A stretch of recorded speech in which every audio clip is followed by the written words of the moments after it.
Welcome back to the show, everybody. Check out these headlines. How about universal basic income coming to Canada? Well, Jimmy Valley's going to discuss regulatory capture, and trust me when I tell you, you need to hear it. SBF meetings with the White House, and how about this? Bahamas SEC and $3.5 billion worth of customers' assets. We're going to get into that. Turkey CBDC, Russia and China ties. Bank of England is delaying the ISO20022. We'll give you all the details, plus John Deaton. Somebody roll that beautiful intro.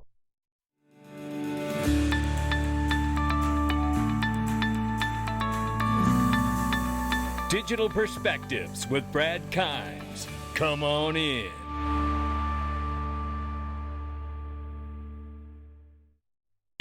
Welcome back to the show, everybody. You can follow us on TikTok, YouTube, Twitter for exclusive content. $826 billion market cap for cryptocurrency right now, 0.7% off is where we are today. Good afternoon. Bitcoin, 16,500 plus. Ethereum, just under $1,200. The Tether market cap is 66.2 billion for now. XRP is 34 cents. Ladies and gentlemen, if you haven't checked out Uphold, wait till you hear what I'm about to tell you now. Not only is it the home for altcoins, ladies and gentlemen, but it's staking too. 3 new coins and 3 new tokens coming to the staking pile, adding up to 30 assets you can now stake on the platform. HBAR, ladies and gentlemen, 5% APY, FET 6%, and the T token at 7% APY. Click the link in the sponsor underneath the video. Check them out. That is amazing. Look right here. At the beginning, this is amazing too, by the way. At the beginning of the year, XRP saw a 60% run on price to 90 cents. By the end of 2022, where we are now, the price has tumbled to 34 cents. However, considering the market's performance in the background, XRP did well, losing only 56% of its value compared to January 1. Now, this is really speaking to the point of what I've talked about. Look, if you factor in what John Deaton has said about U.S. exchanges going to be sued by the SEC, and I see it coming too, I also see a day of reckoning for USD Tether. It makes me feel good to at least understand that the asset XRP has real use case being used right now for remittances and payments around the world, which tells me that if you take away all retail, all speculative investment on the asset, XRP still has a price. Now, I'm not saying it's 34 cents. I'm just saying that makes me feel better to understand that. Not financial advice, but that is something that brings me great comfort, especially in times of uncertainty. This right here is a clip of universal basic income conversation. Look, I tell you, ready to be rolled out in Canada, they say. And you think the reset is going to take another 50 years? What do you think it's going to deliver universal basic income to the worldwide through CBDCs, ladies and gentlemen? How about that? This is from King's Valix right here. Give them a follow. Take a listen to this clip.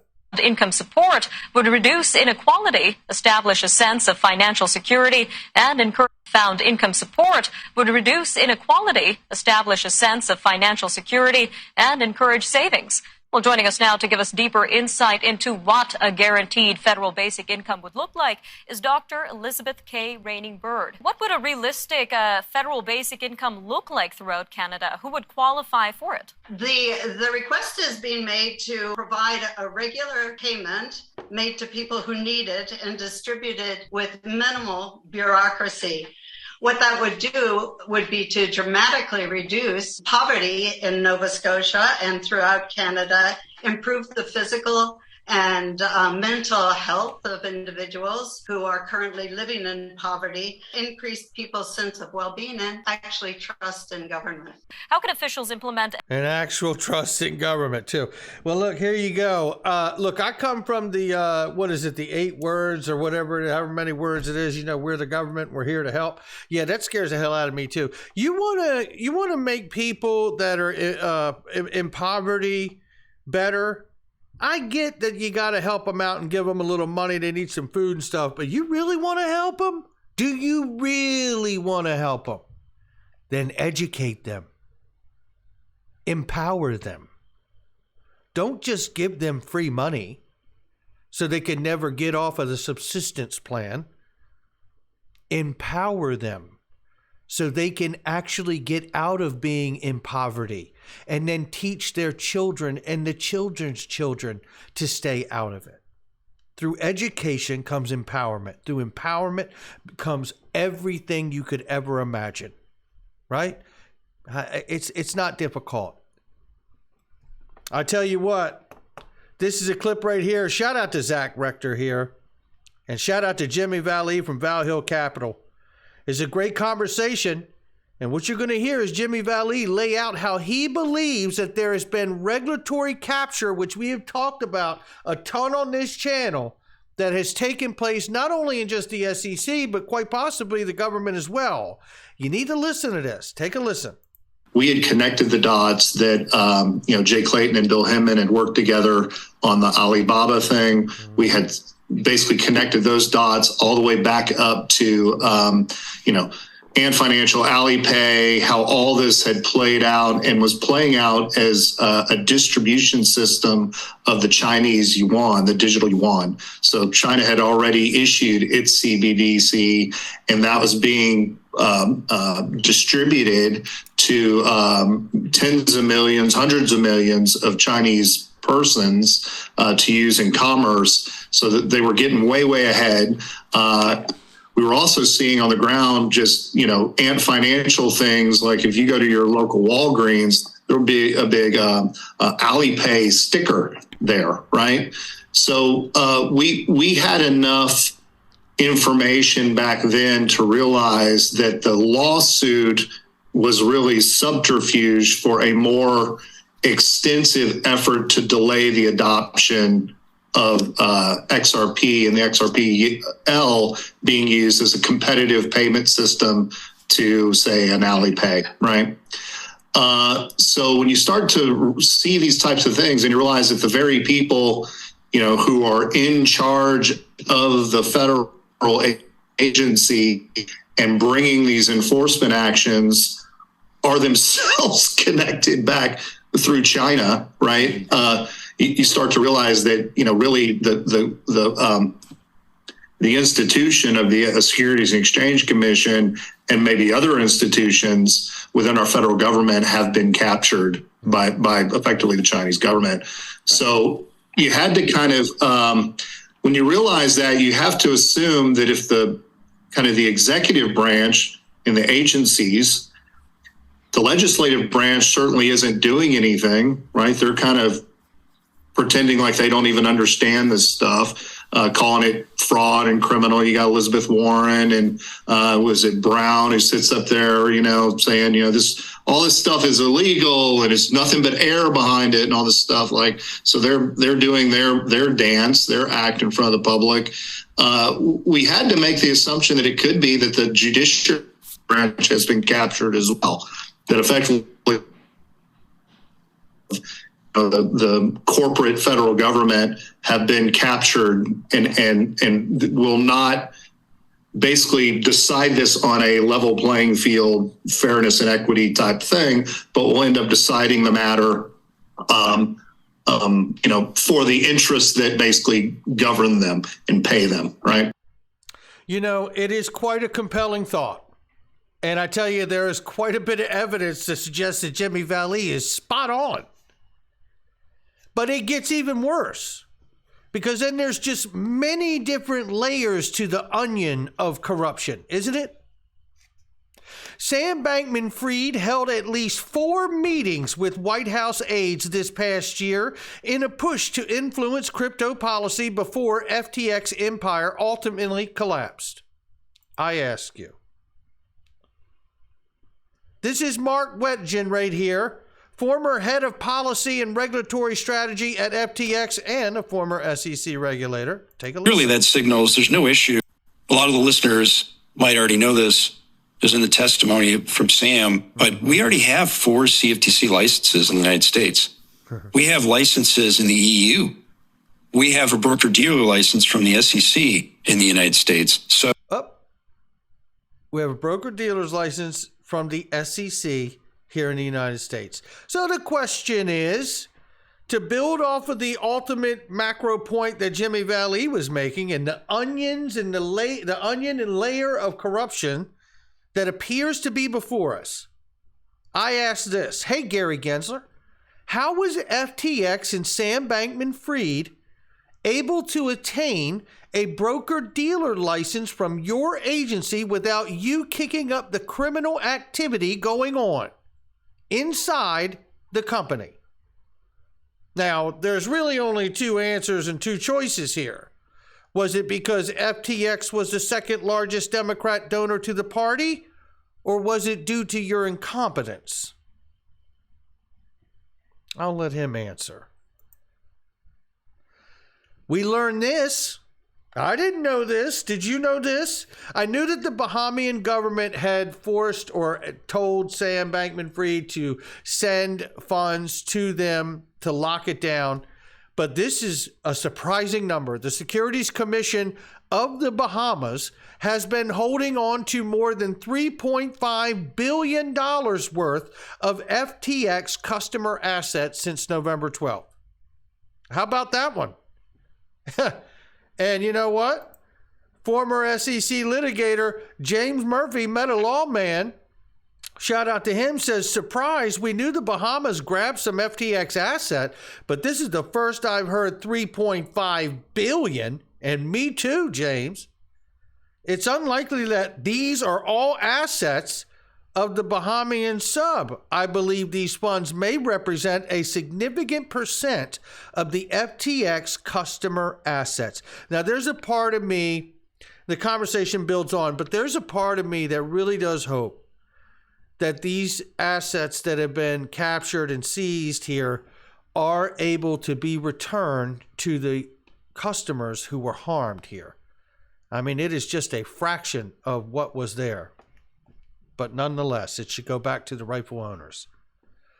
John Deaton, a field general of the XRP Army, tells us what we need to do to file a winning suit against the SEC, and you need to know every single bit of it. Here's what we need here. He says right here, answer, a suit versus SEC calling for XRP as security 2 years ago would have the same likely outcome as the writ of mandamus he had filed. It would have been dismissed by a judge based on the separation of powers doctrine. The SEC is part of the executive branch. It says, it is worth noting that the SEC as well is a part of the executive branch of government. Consequently, the principle of separation of powers limits the power of the courts on its core functions like enforcement and legal action. According to John Deaton, this explains why a case against the SEC for calling XRP a security will likely fall flat, like the petition for the writ of mandamus he filed in January 2021. The attorney explains that under the protections afforded by the separations of powers principle, it is at the discretion of the SEC to decide who it sues and the claims it makes. Listen carefully. While John Deaton says the SEC can be challenged based on gross abuse of discretion standard, the law says the court will require hard evidence who the SEC elects to sue and specific allegation it asserts are within the discretionary functions of the executive branch, Deaton explains. You can challenge a decision based on gross abuse of discretion standard, extremely high standard to meet. You need specific evidence of misconduct, and here's where we get to it. And to this end, John Deaton says an investigation has to be conducted into the decision of the SEC to sue Ripple and the reasoning behind its unprecedented claims. In addition, he says the XRP community will need to get subpoenas to access the emails of high-ranking SEC officials, Hinman J. Clayton, and others. With interested third parties that may have the incentive to go after Ripple, you need specific evidence, Deaton reiterated. This is why we need an investigation into the decision to file the case and why it's filed, and why it was filed, when it was filed, and how it was filed. The absurd, broad allegations. We need subpoena power to get personal emails between former SEC officials, interested third parties. Was there a quid pro quo? There could be enough evidence to get over the hurdles and meet the high burden and not get dismissed quickly like the Madoff cases, but you need more. How about that? It goes on to say, bears mentioning that the XRP holders are the biggest losers since the SEC decided to sue Ripple. God bless John Deaton. That's all I can tell you. You know, the guy knows, and you know what? There's so many people that speak on the matter, but there's only been one to take action. It was John Deaton. Turkey is testing a central bank digital currency. The first payment transactions on digital Turkish lira network were successfully executed. The pilots will continue into 2023. We got more information. You may not like some of it. Russia and China ties are the best they have been in the history of the two countries. We know that there's a few things, right? Saudi Arabia has agreed to do oil through the Shanghai exchange using the Chinese yuan.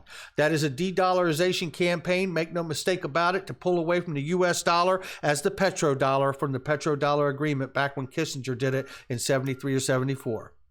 It's the beginning of the end of that. Don't believe it. It's still true.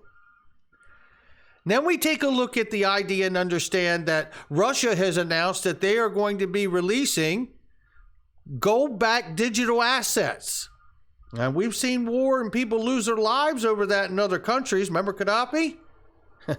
Not saying he was a good guy, but that's what happened there. Bank of England will be delaying their migration of chaps over to ISO20022 messaging, which will now occur in June 19, 2023, ladies and gentlemen. It was going to be in April, now moved back to June. What is exciting and interesting to me in that regard is that a lot of the legal analysts have told us they see March, maybe May, the latest for the case to end for SEC versus Ripple.